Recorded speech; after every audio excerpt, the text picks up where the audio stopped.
This is TradeFlow News, bringing you relevant news and insights from around the world. TradeFlow News, enabling trade for SMEs and economies worldwide.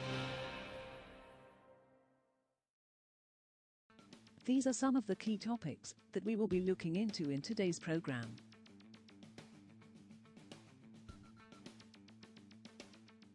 First, let's take a look at the overnight headlines which are impacting the commodity markets. Iraq will reduce its crude exports to 3.3 million barrels a day, BPD, in the coming months to compensate for exceeding its OPEC Plus quota since January, the oil ministry said on Monday, a pledge that would cut shipments by 130,000 barrels of oil per day from last month. OPEC's second-largest producer Iraq pumped significantly more in January and February than an output target established in January when several members of the OPEC Plus, including Iraq, agreed to support the oil market. OPEC Plus, whose de facto leader is Saudi Arabia, has highlighted the importance of compliance with the pledged cuts even as oil prices have rallied this year. Brent crude on Monday traded above $86 a barrel, the highest since November. Oil prices dipped on Tuesday due in part to the prospect of rising supply from Russia, slower than expected downstream demand in sectors such as jet fuel, and cautious trading ahead of the Fed's decision on U.S. interest rates. The Brent crude oil futures contract for May delivery slipped 15 cents to $86.74 a barrel as at 07:08 GMT, while U.S. West Texas Intermediate WTI prices fell 13 cents to $82.03.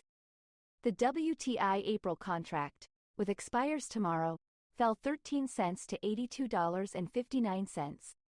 Both benchmarks reached 4-month highs in the previous session, buoyed by lower crude exports from Saudi Arabia and Iraq and signs of stronger demand and economic growth in China and the U.S. Moving on to the top news in the energy sector. U.S. crude oil stockpiles in the Strategic Petroleum Reserve, SPR, at year-end will be at or exceeding the level prior to a massive 180 million barrel sale 2 years ago, U.S. Energy Secretary Jennifer Granholm said on Monday.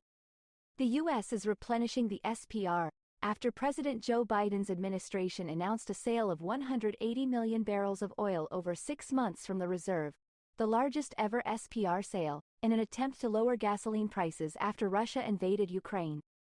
While the Department of Energy only expects to replenish by the end of this year about 40 million barrels since the 180 million sale, another 140 million barrels that would have been drained from 2024 to 2027 will stay in the SPR due to the cancellation in 2022 of congressionally mandated sales. Top oil executives took to the stage of a major energy conference on Monday to vocally oppose calls for a quick move away from fossil fuels, saying society would pay a steep cost to replace oil and gas. Big oil companies including BP and Equinor have written down renewable energy projects, and others have been forced to push back their greenhouse gas reduction targets due to greater uncertainties with the transition to clean fuels.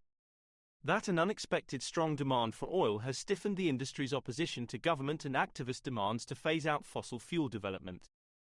Policymakers also have shifted their focus to energy supply security and affordability since Russia invaded Ukraine and during the latest conflict in the Middle East.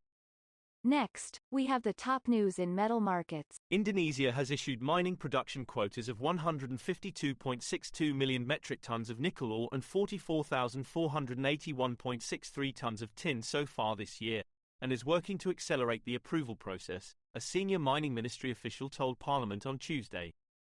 Resource-rich Indonesia requires all miners to secure production quotas, known locally as RKAB, before they can start production, but they have faced delays this year amid changes in the approval process. In total, the government has issued approvals for 191 miners, including for 107 nickel miners, 12 tin miners, 2 copper miners, among others, Ministry Director General Bambang Suswantono said. China is falling short when it comes to decarbonizing its huge steel industry, with slowing demand, low recycling rates and lingering overcapacity concerns hindering the transition towards lower emission production, researchers said on Tuesday. The global steel industry is responsible for around 8% of the world's carbon dioxide emissions, and more than half of all production takes place in China. But while China has promised to take action to tackle emissions from the sector, it is lagging on targets to replace coal-fired blast furnaces with cleaner electric arc furnace technology, which uses recycled scrap rather than iron ore as a raw material. We will now look at the top news in the agricultural sector. The European Union is preparing to impose tariffs on grain imports from Russia and Belarus to placate farmers and some member states, EU officials familiar with the plans said on Tuesday. The Financial Times earlier reported that the European Commission would propose a duty of €95, $103.26 per metric ton on cereals from Russia and Belarus, with tariffs of 50% on oilseeds and derived products. One EU official said the figures were about right, though were still to be finalized. Another said the measure was likely to be in the form of a tariff because trade measures require only majority EU support, unlike sanctions which need unanimity.